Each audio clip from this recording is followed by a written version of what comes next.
Karen's obsession with control had now escalated to covert operations on my property. She and her HOA had secretly excavated a well beneath my terrain, seemingly motivated by greed, curiosity, or the desire to assert authority. Their audacity was staggering. They assumed that clandestine digging could occur without consequences, without my awareness, and without legal repercussions. What they failed to realize, however, was that this particular area of land was secured by armed forces, and every inch of the property had been meticulously documented, monitored, and legally protected. The excavation was discovered during a routine inspection of the land. I remained calm, carefully evaluating the situation. Evidence of the illegal dig was documented thoroughly. Soil displacement, tool marks, and unauthorized equipment left behind by the HOA were all recorded. Every detail reinforced the fact that Karen's interference had crossed both legal and security boundaries. Immediately, I contacted the appropriate authorities, providing full documentation of the unauthorized excavation and the secured status of the property. The response was swift and decisive. Further tampering with the land could not continue, and Karen's audacious actions were flagged for legal and potentially criminal consequences. The HOA's assumption that secrecy and entitlement could circumvent legal protections had failed spectacularly. Recognizing the opportunity to reinforce both security and authority, I implemented additional safeguards around the area. Surveillance was increased, access points were further secured, and monitoring measures were put in place to ensure that no future unauthorized operations could occur.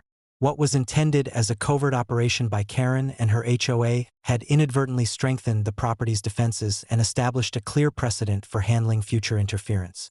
Karen's predictable obsession had once again worked against her. Her reliance on audacity, secrecy, and coercion created a pattern that could be anticipated and countered. Every escalation, no matter how covert, became an opportunity to assert authority, document overreach, and reinforce boundaries. Her repeated failures had begun to build a permanent record of harassment and audacity that would follow her in all subsequent interactions. By evening, the well had been secured, the surrounding area fortified, and the property's integrity fully restored. Karen's attempt at clandestine interference had been neutralized completely, leaving her frustration and audacity exposed. The armed forces' oversight and legal authority combined with careful documentation ensured that the HOA could no longer attempt such audacious acts without consequence. This incident reinforced a larger truth. Audacity, secrecy, and obsession are powerless against preparation, foresight, and lawful authority. Karen's repeated overreach, once intimidating, had become entirely predictable, allowing every escalation to be anticipated and leveraged strategically.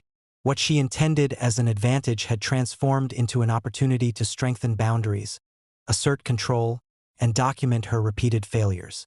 As night fell over the property, I walked the land, observing the newly fortified areas, the secure monitoring systems, and the documented evidence of the failed excavation. Karen's obsession, relentless as it had become a predictable force that could be systematically neutralized. Each escalation she attempted now served to reinforce authority, secure property, and highlight the futility of coercion when faced with preparation, documentation, and legal protection. By the close of day, the property was secure, the excavation site fully monitored, and Karen's repeated interference thoroughly documented. In this ongoing saga, strategic foresight, calm decisiveness, and lawful authority continued to act as unassailable shields against even the most audacious and persistent HOA attempts at manipulation. Each escalation she attempted only reinforced boundaries, strengthened security, and demonstrated the limits of entitlement and obsession.